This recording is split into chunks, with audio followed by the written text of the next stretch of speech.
नमस्कार, मी धनश्री शिंदे आपल्या धनश्रीज किचनमध्ये स्वागत करते। तर आज आपण बनवणार आहोत ओल्या हळदीचं लोणचं। तुम्ही इथे बघू शकताय मी किती मस्त असं लोणचं बनवलेलं आहे आणि ते चवीला सुद्धा खूप छान लागतं बरं का।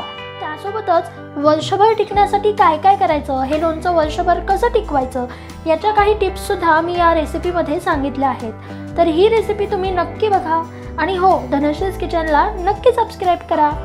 चला तर बघूया ओल्या हळदीचं लोणचं कसं करायचं।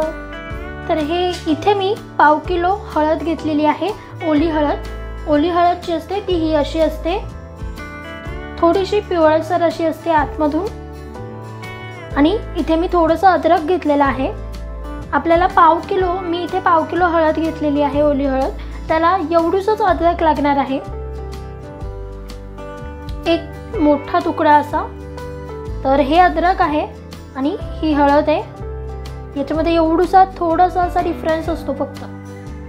तर हे आपल्याला नीट ओळखून घ्यायचं आहे। तर इथे मी हळद जी आहे, ओली हळद, ती छान अशी धुतली आहे आणि धुवून स्वच्छ कापडाने पुसून घ्यायची। त्याच्यावरती जरासुद्धा ओलेपणा आपल्याला नको आहे आणि त्यासोबतच अद्रक पण तसंच आपल्याला धुवून स्वच्छ असं पुसून घ्यायचं आहे। अद्रक पण आपल्याला ओलं असं अजिबात नको आहे वरती।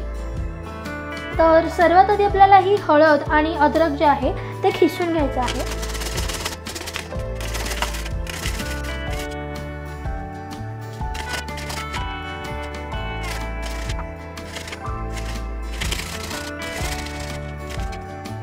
तर इथे मी हळद जी आहे ती अशी खिसून घेतलेली आहे आणि खिसल्यानंतर ना हे असं थोडंसं साल असं वगैरे निघतं। तर हे आपल्याला बाजूला काढायचं आहे।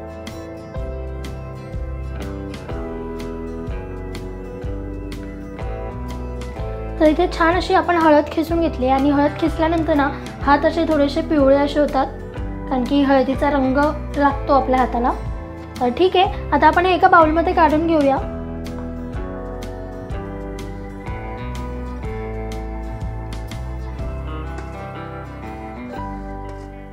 त्यानंतर इथे आपण अद्रक पण खिसून घेतलेलं, ते पण आपल्याला याच्यातच टाकायचं आहे।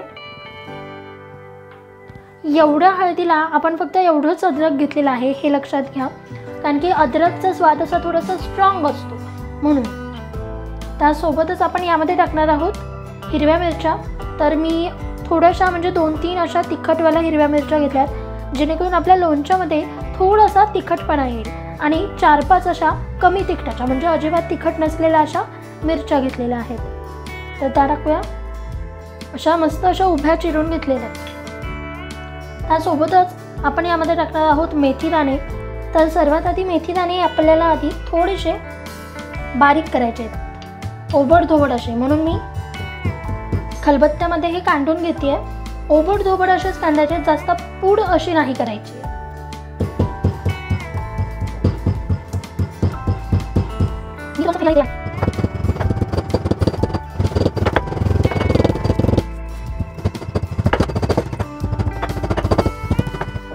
तर इथे मी अगदी ओबडधोबड असे मेथीदाणे ठेचून घेतलेले आहेत। तर आता हे आपण त्यामध्ये टाकून घेऊयात।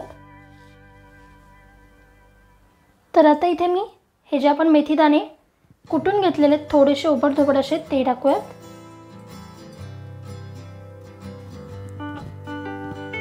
त्यानंतर इथे मी मोहरी डाळ घेतलेली आहे।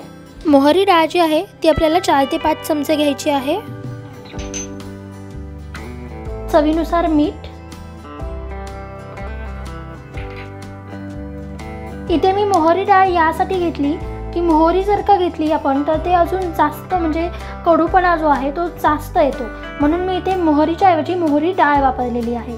आणि मोहरी डाळला आपल्याला बारीक करायची पण गरज नाही, मोहरी डाळ आधीच अशी बारीक असते, त्यामुळे ती अशीच मी टाकलेली आहे। त्यानंतर काश्मीरी लाल तिखट,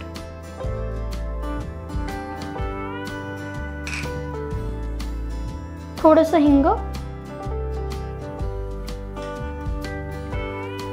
आणि त्यासोबतच आपण यामध्ये टाकणार आहोत लिंबाचा रस। तर मी इथे 5 लिंबांचा रस घेतलेला आहे। मोठे लिंबू असे 5 लिंबू घ्यायचे, त्याच्याने छान असा आंबटपणा येतो। चला तर आता हे सगळं आपण मिक्स करून घेऊया।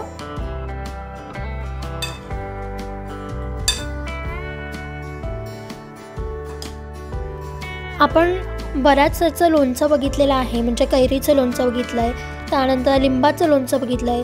तर ते जर तुम्ही बघितलं नसेल तर ते सुद्धा नक्की जाऊन बघा. आणि धनाश्रीज किचनवरती आपण थंडी स्पेशल पण खूप मस्त अशा रेसिपीज टाकल्यात. रेसिपी बघा आणि त्यासोबतच चॅनलला सबस्क्राईब करा. आपण हे थोडा वेळ असंच ठेवूयात आणि फोडणीची तयारी करून घेऊया.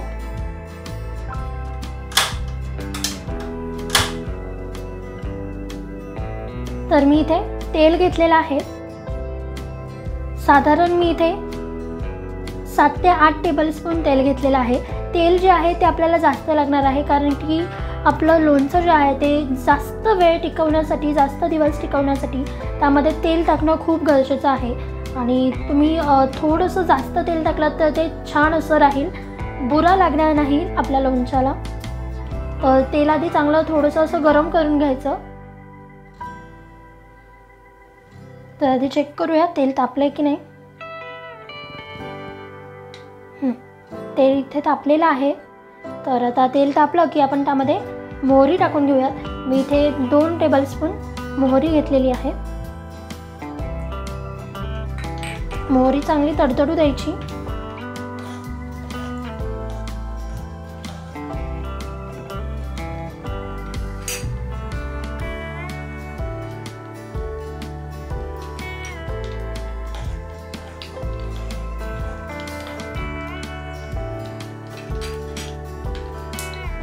मोहरी थोडीशी तडतडायला लागली की आपण त्यामध्ये हिंग टाकूया. एकदा छान असं मिक्स करायचं. आणि आता ही फोडणी आपण टाकूया आपला लोणच्यामध्ये.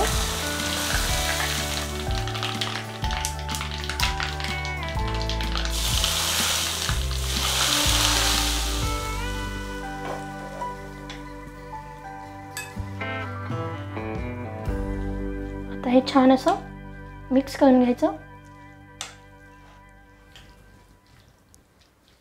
फोडणी पण छान अशी बसलेली आहे. तुम्हाला जर वाटलं तर तुम्ही यामध्ये अजून थोडंसं तेल टाकू शकता. गरम करून टाकायचं.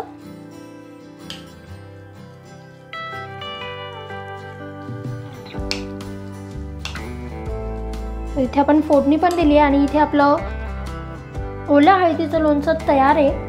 हे फक्त आता आपल्याला 6 ते 7 तास असंच मुरवायचं आहे. 6 ते 7 तासात अगदी छान असं मुरतं. तर 6 ते 7 तासांनंतर हे एखाद्या हवाबंद बरणीमध्ये, काचेच्या बरणीमध्ये भरून ठेवायचं. तर इथे आपलं ओल्या हळदीचं लोणचं तयार आहे. वाव, किती मस्त दिसतंय, तुम्ही बघू शकता.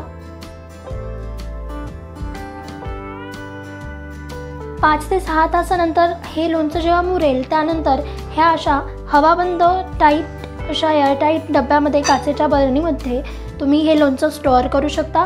साधारण वर्षभर हे लोणचं छान असं राहील जर का तुम्ही अशा हवाबंद डब्यामध्ये ठेवाल. ही अशी काचेची बरणी असेलच तर त्याच्यामध्ये ठेवायचं, म्हणजे लोणचं जे आहे ते लवकर खराब होत नाही. तुम्हाला जर काही ओल्या हळदीच्या लोणच्याची रेसिपी आवडली असेल तर रेसिपीला लाईक करा. तुमच्या फ्रेंड्स आणि रिलेटिव्हसोबत नक्की शेअर करा.